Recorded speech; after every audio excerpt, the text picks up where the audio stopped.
Hey cool cat, Roz and Neko here. Welcome to my kitty corner video. Kitty corner is when I give my final compliments, complaints over an Otome game, anime, manga, or even light novel series that I finished. Today I'm going to be going over Piofiore 1926. Piofiore 1926 was very unsettling to say the least.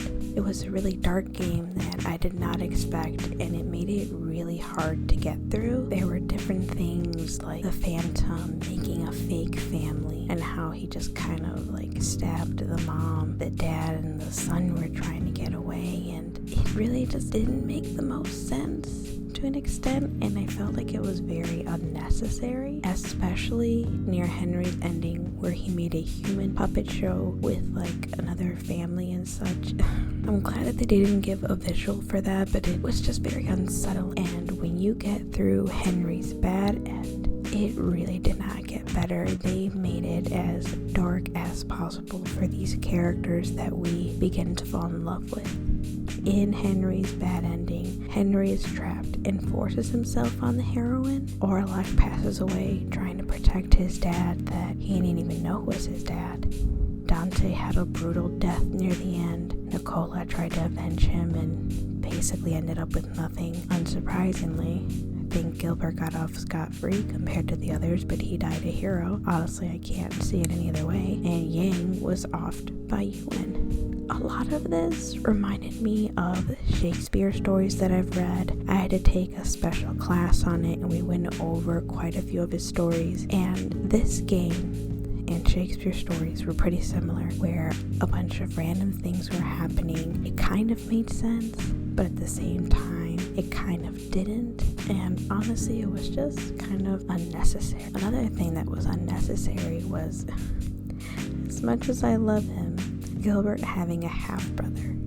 Honestly, you could have just changed this character to not even be related to Gilbert, or even remove him from the game in general, and it wouldn't change anything. Teo was also added in there as a sibling difficulty, as some games do, but honestly, he didn't really have that much of an impact on the series. He only showed up sometimes, if at all. And the last thoughts that I had on the game was the relationship struggles. I didn't really understand Nicola's struggle with things being done by fate. They were meant to be.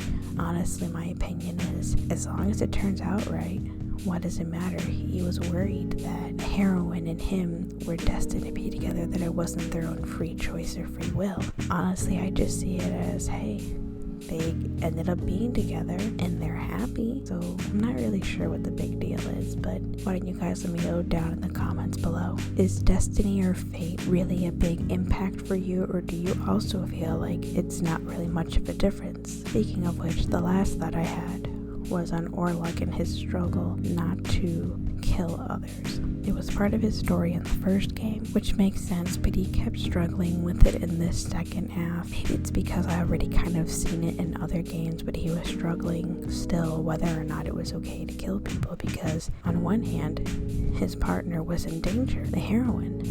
On the other hand, he would be offing someone else when he said he wouldn't anymore. That, among other relationship struggles, were a little iffy with me, and on top of everything else, it's smaller but still added to the top of, it was kind of hard to like this game, if at all, especially since at the end it was just a big turnaround. In the first Piofiore game, they did mafia-related things like torture, offing others who disrespect the family, and things like that.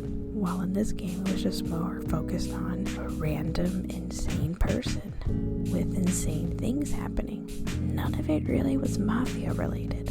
I'm not sure if it's because this game started off with it focusing on individual characters and their own struggles, and they never really put the characters together until near the end. So it was kind of hard to come up with a new story, having them continuously work together, or what it was. But either way, regardless of it being Shakespeare-like, it is still difficult to imitate Shakespeare. So these stories, while not in my taste, were still probably difficult to come up with and to put together this way, and I feel like the staff and everyone did a really good job with that. Overall, as much as I didn't really care for it, having a follow-up game to a first game is always a win in my book. Thank you, my brave little kitties, for joining me today. Please hit that like button, subscribe for more, and follow me on Twitch, where I stream these games live with my VTuber model. I'll see you cool cats next time.